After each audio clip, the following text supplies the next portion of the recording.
Assalamualaikum warahmatullahi wabarakatuh. Kembali pada video saya kali ini. Di sini saya akan menjelaskan tentang perkembangan kognitif menurut Vygotsky.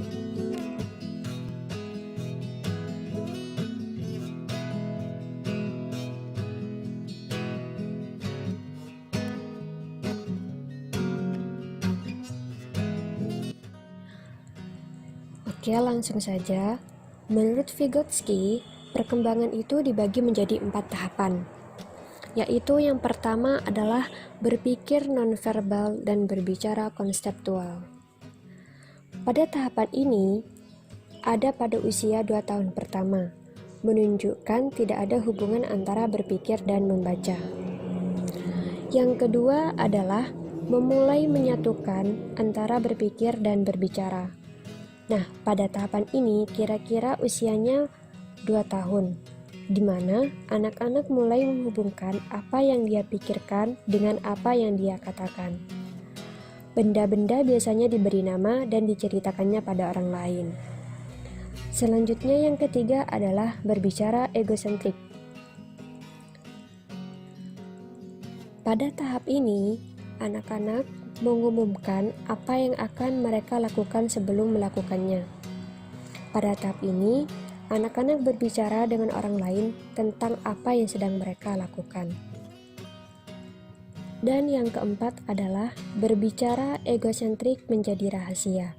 Pada tahap ini, anak-anak mulai menggunakan pembicaraan rahasia dan singkatan tentang kegiatan yang anak-anak sedang lakukan. Selanjutnya, perkembangan kognitif menurut Vygotsky meliputi 2 teori, yaitu yang pertama adalah teori ZPD.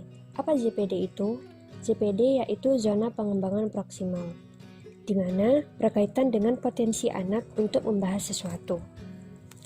Menurut teori ZPD ini, anak akan memperoleh pemahaman atau pengembangan yang potensial jika diberikan bimbingan atau bantuan yang tepat dan bantuan dari orang lain dibandingkan belajar sendiri, di mana bantuan-bantuan tersebut dijalankan untuk menopang dan menerbitkan pemahaman anak dalam area ZPD tersebut.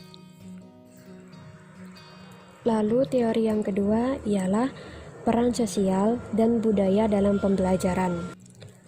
Vygotsky mengatakan bahwa peran sosial dan budaya dalam pembelajaran dapat mempengaruhi terhadap pemahaman anak.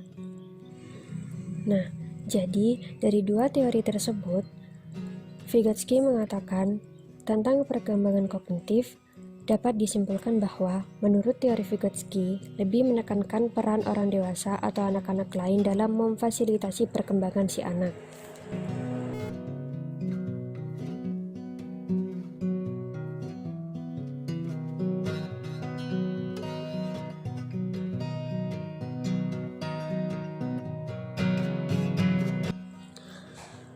Perkembangan kognitif menurut Vygotsky juga lebih menekankan pada konsep sosiokultural, yaitu konteks sosial dan interaksi dengan orang lain dalam proses belajar anak. Di mana Vygotsky juga yakin bahwa suatu pembelajaran tidak hanya terjadi saat diselesaikan atau dari guru saja, tetapi juga suatu pembelajaran yang dapat dilakukan saat siswa mengerjakan tugas-tugas yang belum pernah dipelajari sebelumnya, tetapi tugas-tugas yang dapat dikerjakan dengan baik, misalnya di masyarakat.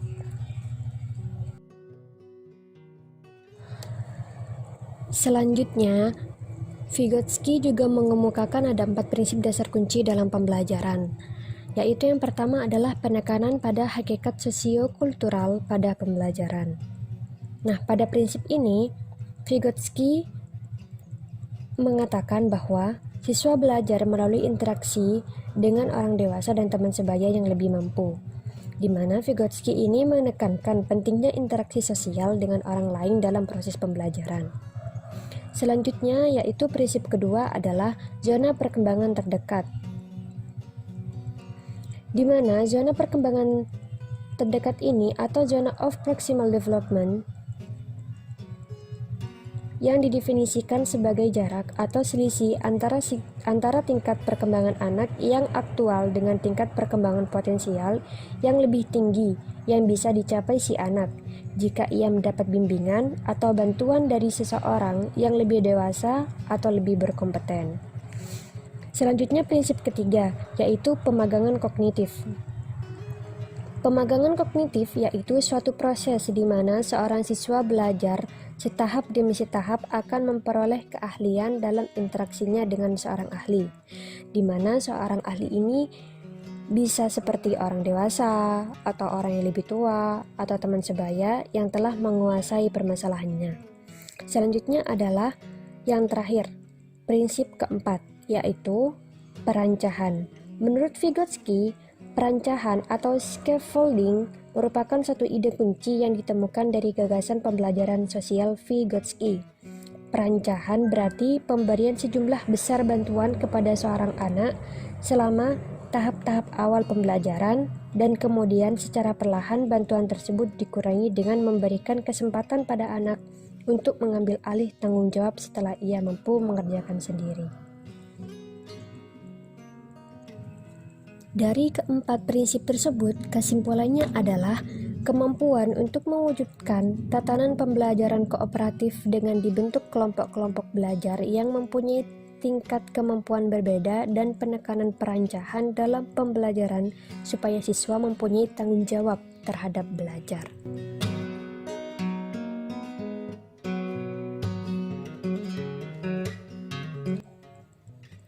Selanjutnya adalah Vygotsky juga menjelaskan bahwa proses belajar terjadi pada dua tahap, yaitu yang tahap pertama adalah terjadi pada saat berkolaborasi dengan orang lain, dan tahap kedua dilakukan secara individual yang di dalamnya terjadi proses internalisasi.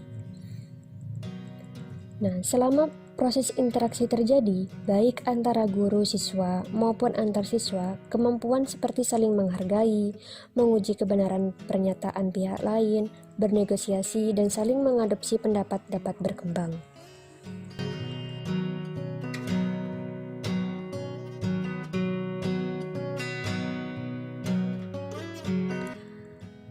Nah, mungkin hanya ini yang dapat saya sampaikan sebelum saya mengakhiri video kali ini.